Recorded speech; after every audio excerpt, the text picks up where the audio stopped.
lang. Sobrang pagod. So, mas pagod ako kahapon. Mas pagod ako ngayon kaysa kahapon. Dahil siguro naulanan din ako. Umuulan kasi. Ayun, medyo may mga episode na nagwo-worry na ako kasi parang naunahan ako ng takot sa napapagod ako. Baka ako biglang himatayin. Pero, nilalabanan ko. Mahirap. Hindi araw-araw talaga smooth yung pagdaloy ng araw. So yung pagdating ko, stress, pagutin yung misis ko. So hindi naman niya ako naasikaso. Naiintindihan ko naman. Kaso nga lang yung nung nasa work ako, medyo mahirap, struggling ako kanina. Tama ba yun? Struggling.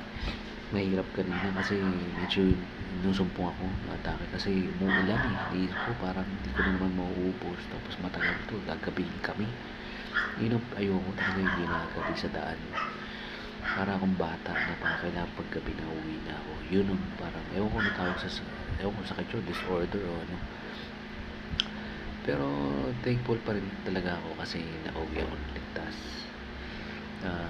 Okay pa ako, nakita ko yung mga anak ko. So yun siguro kailangan grateful ka sa mga ganun para yun ang hugot mo. Mahirap ngayon. Kanina okay ako. Pagod. Iba ngayon, iba level. Siguro from 1 to 10, ang pagod ko ay parang 11. Kasi yung worriness, ano ba tawag din?